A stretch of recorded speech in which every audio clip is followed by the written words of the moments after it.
Before we start this video, I thought I'd show you this. This is actually a new tattoo I got yesterday. It's a Yorkshire Rose and a Saxon Cross design. Saxon Cross with Filey Sheffield. Has a lot of meaning to me. I thought I'd just show it off today. Looks lovely, doesn't it? Now it's just going through the healing process, that's why it's a bit shiny. Got a bit bee panther on it, and it washed a few times. Looks alright, doesn't it? Fits me anyways. Well, I hope it does. It's on my arm.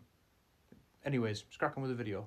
How we doing, everybody? It's your Moso Prince Steel Teffy Source Yorkshire, and today I thought I'd do a bit of a personal video and tell you why this fella is actually your favourite dinosaur as well as mine, and I won't have any other dinosaurs as an excuse. So today's video, we're going to talk about this fella. This is Carcharodontosaurus saharicus, and yes, it is your favourite dinosaur, and no, Tyrannosaurus Rex is not cooler. I'll show you why. Oh, I wonder its backside. I guess that makes me a load of shit. Carcharodontosaurus saharicus was a large carnivorous theropod dinosaur that was found in North Africa, late Cretaceous North Africa, I should say. Now, theropod dinosaurs includes all these big carnivorous dinosaurs that you all know and see, as well as birds, modern day birds. Now, is a pigeon as scary as Tyrannosaurus Rex? It probably is, but you know, I'm too tough for that kind of stuff. Now, historically, Carcharodontosaurus lived all across North Africa, from Morocco over to Egypt, and maybe as far down as, let's say, Algeria. Now, it seems like at the moment it's restricted just to Morocco and lived from about 100 to 94 million years ago in the Cenomanian. This was sort of the heyday of a lot of giant carnivorous dinosaurs around this time, particularly the Carcharodontosaurus and the Spinosaurus, and then after this point they just went and that was it. Now, most modern estimates of Carcharodontosaurus put it around about 12 to maybe 13 metres in length and probably the weight up to 9 tonnes, so almost catching up with Tyrannosaurus Rex there, but there are much larger specimens of Tyrannosaurus Rex that tip the scale at over maybe 13 tonnes, which is ridiculous. Now, Carcharodontosaurus, a lot like Tyrannosaurus, is actually what's called the type genus or type species of its family, the Carcharodontosauridae. This being basically, it's the reference animal for all other dinosaurs closely related to its sen. Now, Carcharodontosauridae is a small group within the Allosauroids, so these are dinosaurs that all look like or very closely related to Allosaurus. And particular characteristics that distinguish the Carcharodontosaurids from other Allosauroids is they have what's called a dorso-ventrally deep maxillary anterior. This is basically, the front of the cheekbone is quite deep, it's quite tall in these animals. The bottom jaw, the dentary, is squared off at the front, so this is what the youth these days says. He's got a Chad chin. He's got a Chad chin like me, but you can't see it because of my beard. But there's also other characteristics, particularly to do with the teeth. Now, Carcharodontosaurus teeth have wrinkled enamel, which actually could have been an advantage for when they were biting into prey and basically allowing the teeth to easily slip out of the flesh. No. Carcharodontosaurus also had textured or rugose texturing on what's called the lacrimal, so this is a bone up here just where your nose meets your eyes, and you've also got the postorbital bone, which is just what's behind your eyes in these animals. Now, these would have look like the horns or the crest just above the eyes. These would have been textured, whether for display purposes or for headbutting purposes. We really ain't got a clue. It varies between different animals, and plus we have very fragmentary material from a lot of these animals. They also had some different ratios of size in their neck vertebrae, the cervical vertebrae, so that's another distinguishing characteristic. So there's quite a few characteristics that distinguish Carcharodontosaurus from other carnivorous dinosaurs as well as other Allosauroids. Now, overall, Carcharodontosaurus, they seem to have ranged from about 149 to 90 million years ago, so from the late Jurassic to the late Cretaceous. It's unknown really what killed them off. It might have been something to do with the previous topic I covered called the Cenomanian-Tronian boundary event, which also did affect things on land. So to really get familiar with this animal, we've got to go back to 1914 with an Austro-Hungarian paleontologist known as Richard Markgraf. Now, he'll show up a bit later on in the video, but he actually recovered a partial skeleton of a very large carnivorous dinosaur from the Cenomanian age Baharia Formation. It's very hard to say that. And this is in Egypt. Now, he got the skeleton, he got it out of the ground, but unfortunately he couldn't get it back to Germany, which is where he was at the time, until 1922 due to political tensions.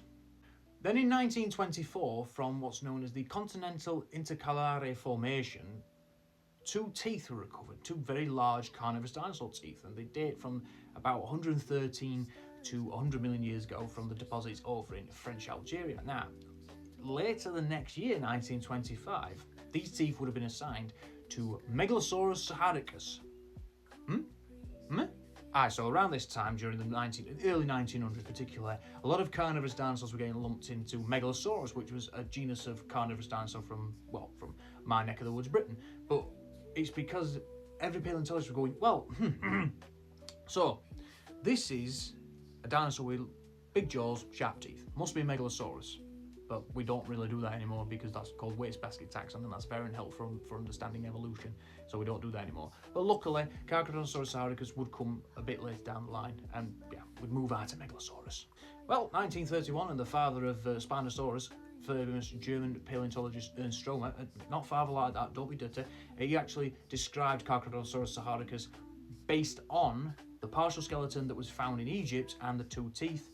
Now, the two teeth were what's called a lectotype, so they're sort of a pseudo-holotype, while the skeleton would actually become the holotype of Carcharodontosaurus. But 1944, there was a bombing raid on Munich, and yeah, Carcharodontosaurus skeleton went boom, and so the Spinosaurus one. But luckily, a cast of the brain case, the internals of the brain case, was survived, you know, so I'll keep that off in mind. And then for nearly 50 years, we really didn't have much to do with Carcharodontosaurus, apart from some isolated bits and pieces here and then the occasional, oh, found Carcharodontosaurus over here. It's like, well, how'd you know? We can't compare it to what skeleton's been smashed to bits. That was until 1995. Over in the Kem beds of Morocco, which date to similar age to the Bahariya Formation in Egypt, so the Cenomanian, a team led by American paleontologist Paul Sereno actually discovered a partial skull from the Kem beds in Morocco. Now, he looked at this skull and went, that's Carcharodontosaurus. So yeah, the skull was compared to the, well, photos of the holotype, as well as photos of the teeth that were found in 1924, but have been lost since.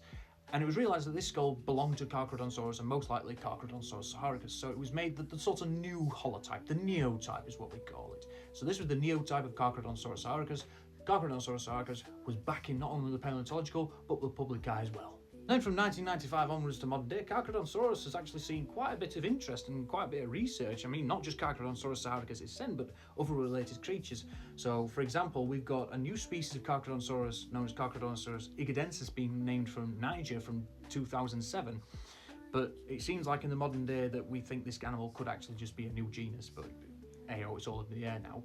We've also got Sauroniops, Eye of Sauron, I'm looking at you, Frodo, and this was found in the Kem bed, so lived alongside Carcharodontosaurus saharicus, another large Carcharodontosaurid.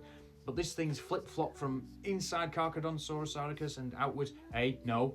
One that made me laugh. 1998, the year I was born, you know, the best year in humanity, best time in humanity. Giganotosaurus, the South American cousin of Carcharodontosaurus, you know, the less cool one. Just upsets every Giganotosaurus fan there is. But Giganotosaurus was moved into Carcharodontosaurus as Carcharodontosaurus carolina, and that made me go. Then very recently, the last couple of years, new photos of the stroma specimen actually were discovered, and it looks like that the original Carcharodontosaurus saharicus from Egypt is much more different than the Moroccan neotype, so therefore the holotype from stroma from Egypt had to be moved into a new genus called Tamiraptor. I've done a video on it, it's really confusing, really weird. So now we've gone over a bit of the history of Carcharodontosaurus, let's get into the nitty-gritty details about the biology of this animal.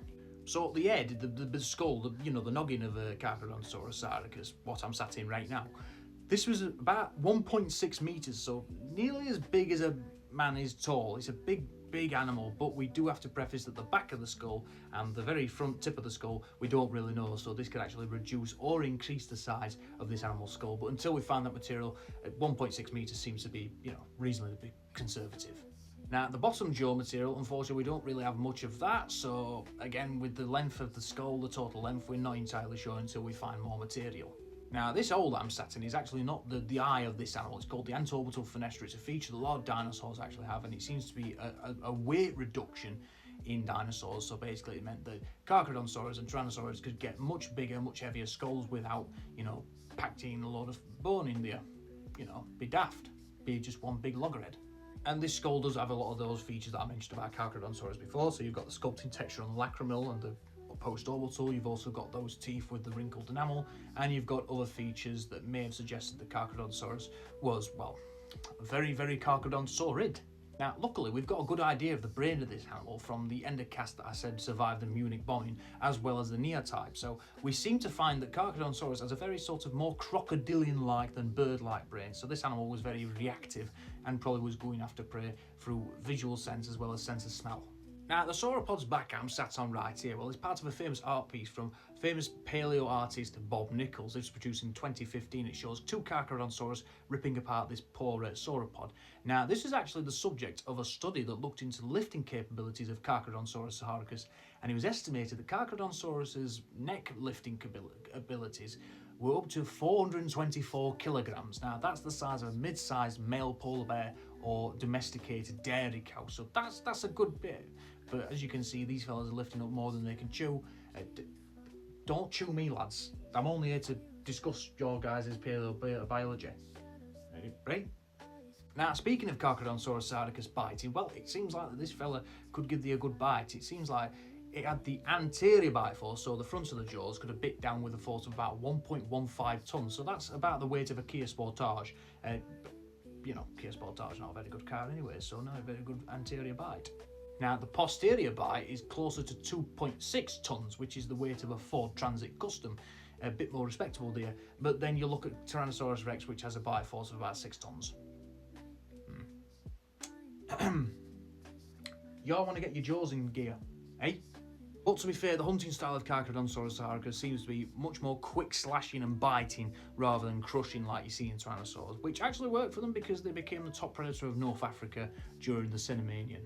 In terms of internal family relations with Carcharodontosaurus saharicus and other Carcharodontosaurus, Carcharodontosaurus saharicus seems to most closely be within its own little tribe, the Carcharodontosaurinae, and closely related to Tamioraptor and Taurovenator at the moment, which is bizarre because that thing looks more like a Mapusaurus.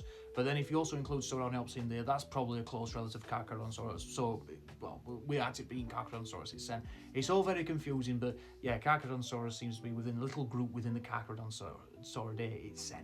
Now, the home of Carcharodontosaurus saharicus, the Kem bed, seems to be a very Everglades, Florida Everglades type environment with a lot of mangroves, swamps, rivers, waterways, ponds, pools, all the lot there. And this would have been a rich vegetation environment with lots of dinosaurs, lots of pterosaurs, lots of crocodiles, lots of fish, blah, blah, blah. It was a very diverse environment. And Carcharodontosaurus seems to have lived alongside some of the more famous dinosaurs around this time. So you animals like Spinosaurus, Deltadromeus, possibly Bahariosaurus.